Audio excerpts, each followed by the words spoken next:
Right now on News 3, a UW fraternity under investigation tonight after new video shows a woman nearly being killed at a party. And a mom's daycare nightmare, her daughter taken away by Child Protective Services without her knowing. This is News 3 at 10. Thanks for joining us tonight. The heat and humidity have creeped back into southern Wisconsin, and it will be here to stay, with heat indices nearing the 100-degree mark again tomorrow for the 4th of July holiday. Let's go right to Chief Meteorologist Gary Canolfi with our first alert forecast. Gary? Charlotte, it's going to be a very hot and humid 4th of July here. Last 5 years, we haven't been anywhere near this level of heat, but there is a heat advisory in effect from noon until 8 tomorrow from areas west of the line from Platteville to Lone Rock to Wisconsin Dells. An alert day is in the forecast for tomorrow for high temperatures up around 90s. A few places might be a little bit warmer than that. And the heat index from 95 to 100, but there are some places that could be as hot as 105 when you factor in the effects of humidity. There's also a chance for some thunderstorms, especially tomorrow afternoon and tomorrow night. They could interfere with some outdoor activities or fireworks, but it's hard to pinpoint exactly where those are going to be. A few thunderstorms popped up in northern Illinois this evening, and those just died down as they approached Rockford, so I don't expect anything to come in from the south. Some thunderstorms have yet to develop up in northern Minnesota and northern Wisconsin. There is a severe thunderstorm watch back into parts of South Dakota, and that's where the storms will be for tonight. High temperatures today, upper 80s to around 90 degrees through much of southern Wisconsin. Janesville did hit 90, as did Boscobel. Current temperatures are still in the 70s to around 80 degrees. You factor in dew point temperatures now that are in the upper 60s to the lower 70s, and even at 10 o'clock, it feels like temperatures are in the 80s to the upper 70s. By tomorrow morning, temperatures will only drop off to the lower to middle 70s. We'll be dry for much of the day tomorrow, even though it'll be hot and humid with a high of 90. The heat index from 95 to 100. But there could be a few late afternoon thunderstorms. That is your first alert forecast. Thank you, Gary. And if you are away from your TV this 4th of July, check out the Channel 3000 weather app. It is free and includes our up-to-the-minute 12-hour and 10-day forecast on the go. Just search Channel 3000 in the App Store. New tonight, Madison police are investigating an incident on Langdon Street after a pair of Instagram videos show a TV thrown from the roof of a fraternity almost land on a woman. One of the posts reads, "This girl was an inch away from death." In both videos, which show different angles, a TV is thrown off the roof of the building and nearly hits a woman who was passing by. University officials say they are deeply concerned after seeing the videos. Tonight, a mother shares her story with us in hopes of bringing awareness to something she calls embarrassing that happened to her, in hopes that it doesn't happen to anyone else. Our Jamie Perez joins us tonight in the newsroom with that story. Jamie? Charlotte, I spoke today with a mom in Baraboo who says she experienced a nightmare a couple of weeks ago after dropping her daughter off at daycare. Now, keep in mind that throughout the following story, her daughter had attended this daycare for the past 3 months, but only recently did they notice something on Isabel's body that led to a series of unforgettable events for this mom. From the day baby Isabel was born, her mom was in love.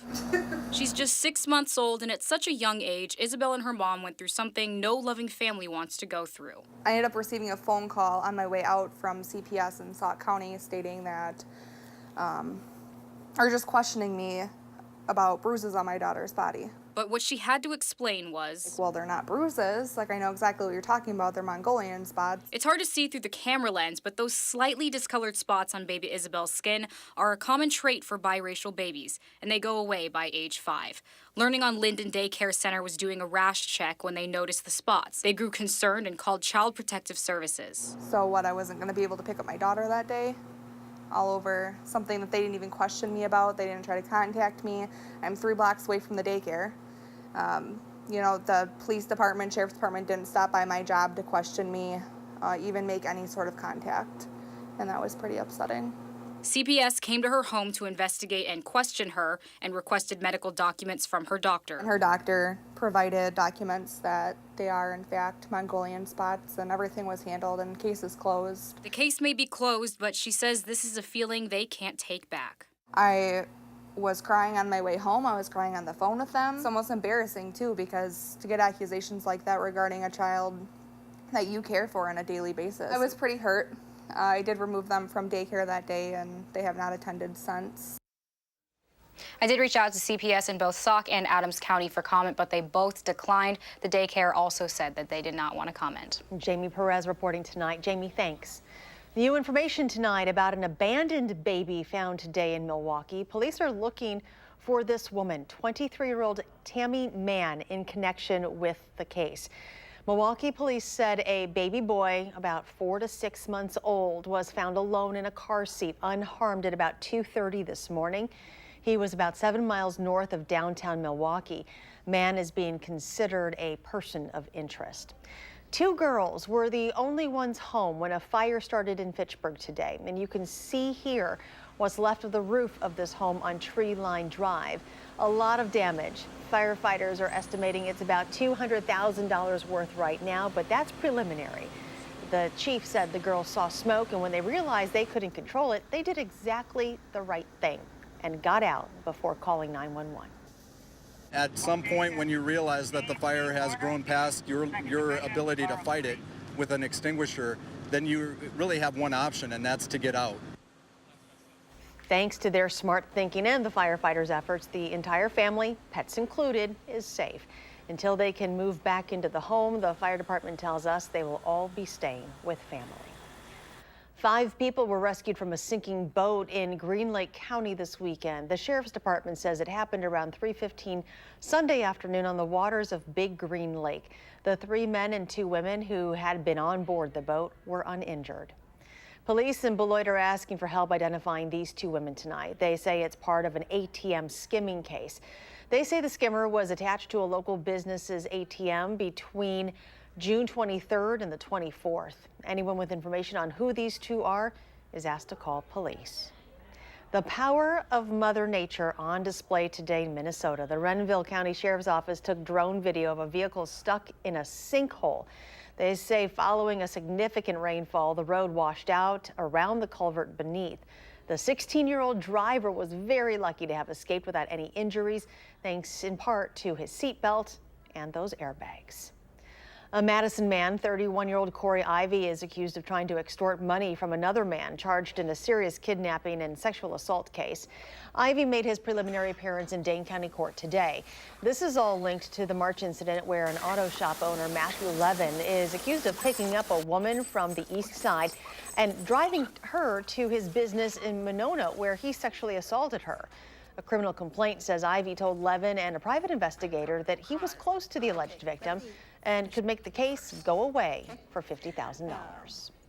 Lock your car doors. That's the message from Madison police tonight after at least 2 guns were stolen out of unlocked cars.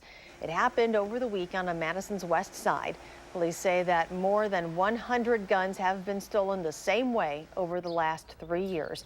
They believe that stolen guns are often the ones used to commit crimes in the city. At some point, that gun is going to be used, whether it's shooting in the air, whether it's intimidating someone, whether it's shooting at someone, or perhaps even being used in a homicide. Police say your gun should be locked in a secure location at your home. If your gun is stolen, you need to report it to authorities. Police officers from Beloit saw a situation go from calm to chaotic yesterday. Adam Duxter joins us with what officers were doing when they heard the news of a wanted man on the loose. Adam? Beloit police officers were spending the day doing a little community outreach, but what started out as a day in the park turned out to be anything but. Police officers in Beloit know it's important to have fun. And unfortunately, when most people interact with police officers, it's in a bad situation. Yesterday in a park outside Hackett Elementary School was no different, until having fun turned into having work to be done. So it went from a very low-key situation to a very high-key, high-risk endeavor for the officers. When police at the park got word of a high-risk arrest happening close by, they swung into gear and slid into action, leaving the park to help arrest a person wanted for armed robbery. They're here playing with the kids. You know, there's probably absolutely no adrenaline going through their body. And within minutes, they're in a completely different environment, having to face a violent felon who's wanted for very violent crimes. Officers say balancing fun and work is part of the job. Officers weren't able to go into much detail about the arrest other than the person was a felon. Captain Thomas Stigler says his officers will continue to be in and out and about the community all summer. Adam Duxter reporting tonight. Adam, thank you. The White House says President Trump spoke to 3 potential Supreme Court nominees today. President Trump met with those nominees after meeting with 4 others yesterday. A White House spokesman did not say who the president spoke to or how many potential nominees he has already interviewed. Trump says he will announce his decision Monday and will choose from a list of 25 candidates. The state Democratic Party's Veterans Caucus will be holding a forum featuring 5 of the party's gubernatorial candidates later this month. Today, the party announced the caucus would host a 2-hour forum at the Madison Labor Temple on July 14th. 5 of the 8 Democratic gubernatorial candidates have confirmed they will attend. Josh Pade, Calder Roys, Malin Mitchell, Matt Flynn, and Mike McCabe. Tony Evers, Kathleen Vinehout, and Paul Soglin are also vying for the Democratic nomination. The Wisconsin Department of Revenue says it has received nearly 560,000 claims for Governor Walker's new $100 per child tax credit. The deadline to apply was last night at midnight. Democrats have accused the governor of setting up the rebate and a 5-day sales tax holiday in August as nothing more than election year bribes. There is more to come at 10. Why AAA is calling today Terrible Tuesday. Plus, when it comes to fireworks this 4th of July, we'll tell you which ones are actually legal to shoot off. Next.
Breaking news, this story just into the newsroom. Police have arrested a Beloit man after a suspicious person call.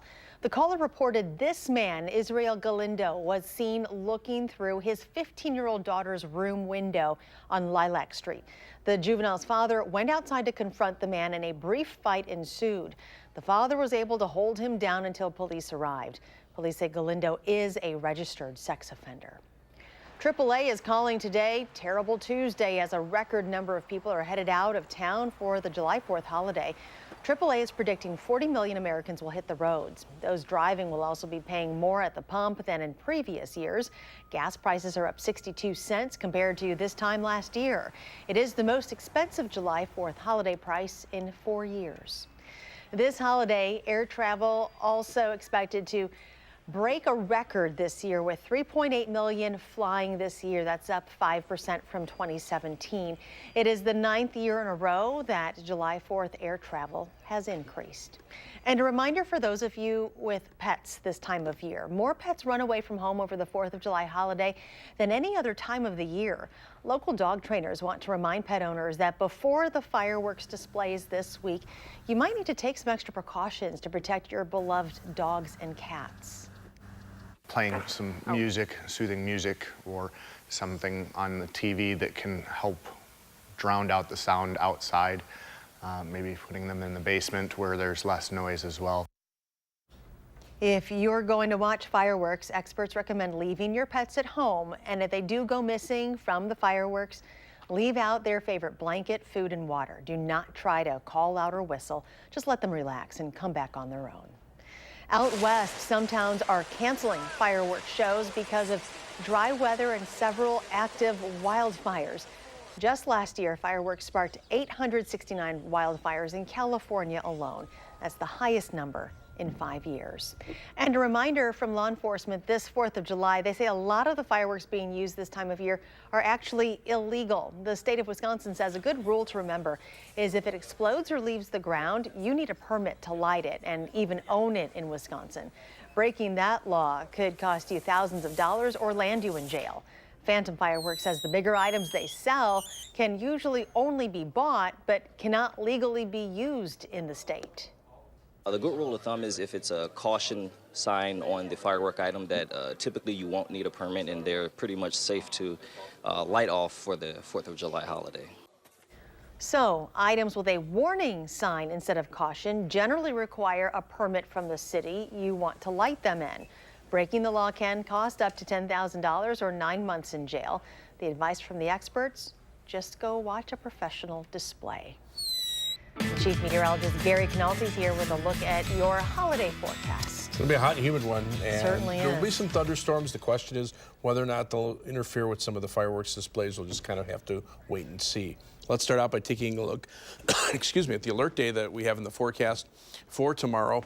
High temperature expected right around 90 degrees. You factor in the humidity, it's going to feel more like 95 to 100 degrees. Some areas could actually exceed that 100-degree threshold. There's also a chance of thunderstorms in the afternoon and at night. Again, that could interfere with outdoor activities. As we look at the fireworks forecast, there'll be a chance for a thunderstorm at some point during the evening hours. Temperatures will start out in the mid-80s and drop to just below 80 by the time most of the fireworks displays are over. I think the more widespread rain chances will be more likely after the fireworks. Future track temperatures show temperatures starting out in the lower 70s tomorrow morning, climbing up to around 90 tomorrow afternoon. Tomorrow night, those temperatures dropping only into the middle 70s, and then we're back up to the middle 80s on Thursday, but the humidity levels will drop off in the afternoon on Thursday. So when you factor in the effects of humidity, the heat index starts out in the low 70s tomorrow, ends up around 100 degrees, or in some cases a little bit above tomorrow afternoon. But even tomorrow night, the heat index stays between about 75 and 80, so it'll remain muggy overnight. But as the drier air starts to work in later in the day on Thursday, heat index still up around 90, but notice to the north, the heat index much lower, and that's the effects of the drier air. As we check out the advisories in effect, heat advisory in effect from noon until 8 p.m. tomorrow for the western parts of our viewing area, from Platteville to Lone Rock to Wisconsin Dells and westward into parts of Minnesota, Iowa, and down into northern Illinois. Things pretty quiet out there. Some thunderstorms in northern Illinois have fizzled before they even reach the state line, so I'm not expecting any rain from that. Thunderstorms developing to the north and west in South Dakota will eventually move through northern Minnesota. Now tomorrow, more storms will develop in Minnesota into northwestern Wisconsin. They're more likely to be severe there. There's a marginal risk for areas north and west of Madison, but by that time, the storms reach us, and that'll probably be around midnight or thereafter. The storm should be weakening, so hail and gusty winds will be the main threats. Get any good weather pictures or some good fireworks display pictures? Well, we're now taking pictures for our new 2019 Wisconsin weather calendar, send them to weathercalendar@WISC-TV.com. Send them horizontally and make sure they're in as high of resolution as possible. Maybe your picture will end up in next year's calendar.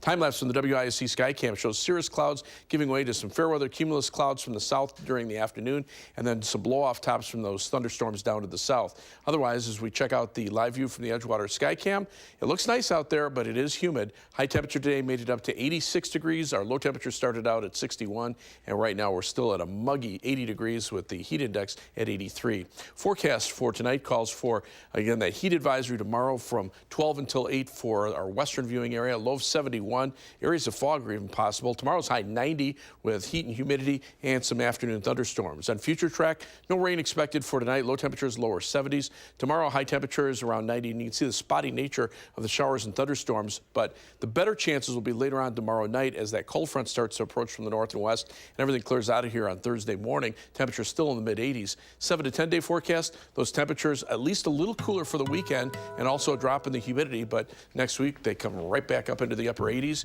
and the humidity levels come back up as well, so just a little break for the weekend. Just a little one. We'll take it. Thank you. You're welcome. Eric Dames is back. We'll show you how he helped the Brewers win next in sports.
Well, last season, no doubt that Eric Thames was dominant at the plate. His first season back in Major League Baseball after spending 3 seasons playing in Korea.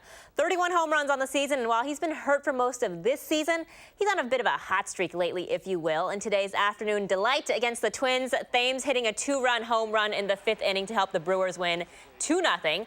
Now, the Brewers are the only team in the National League to reach 50 wins so far. By the way, today's game was not on television, if you might have noticed. It's 2018, so we are now watching games on Facebook. It's part of Major League Baseball's digital-only national broadcast schedule, one of 25 this season. The Mallards are killing it this season as well. Tonight, they beat the Wisconsin Rapids Rafters 7-5, the final. Third baseman Trevor Schwecke, who plays college ball at UW-Milwaukee, hit a 2-run home run in the 3rd inning. The Mallards are now 28-8 on the season. Now, this lifelong Cubs fan, he's celebrating his 80th birthday at Wrigley, hoping the Cubs could get a win for him. Tigers up 3-0 here, but the Cubs coming alive late in the game. 7th inning, Anthony Rizzo there. He beats the throw. Jason Hayward scoring the go-ahead run, 4-3 Cubs. 8th inning now, Kyle Schwarber getting that one deep to right center and over the fence. Solo shot for some insurance, his 17th home run of the season, and the Cubs win 5-3. Well, the NFL handing out 3 suspensions today, one of them to Packers running back Aaron Jones. He'll be out for the first 2 games of the 2018 regular season, but he will be allowed to play in all 4 preseason games, so some practice, you know. Jones was stopped on October 1st of last year and pleaded no contest to a marijuana-related charge in February. Now, he was the team's 2nd leading rusher last season, also his rookie year, with a total of 448 yards and 4 touchdowns. Now, he did apologize on Twitter earlier this afternoon, saying in part that he accepts responsibility for his actions and that he has let down his family, teammates, coaches, Packers front office, fans, and also the communities of the University of Texas, El Paso, where he played in college, as well as Green Bay. Now, he promised that it would never happen again.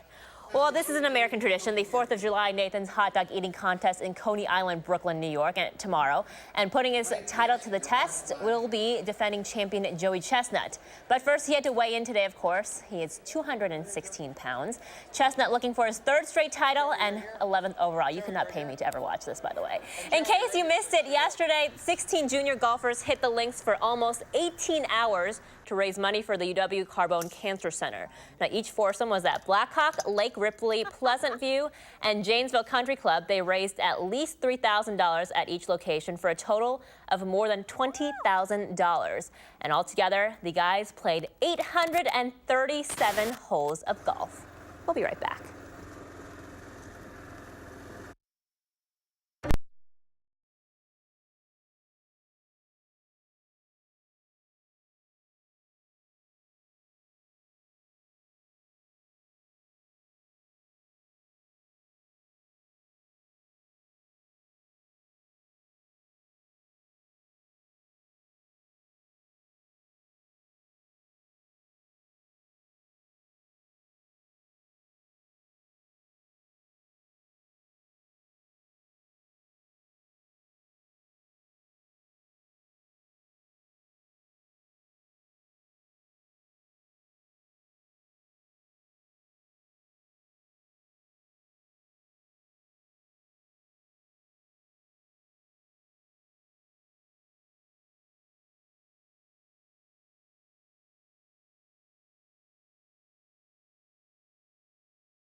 We have a final check with Gary. Well, we've got a heat advisory for the western part of our viewing area from noon till 8 tomorrow.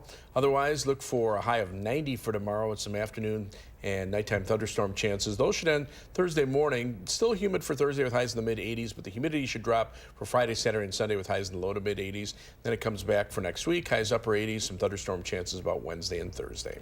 Oof. All right, here we go. Thank you. Okay.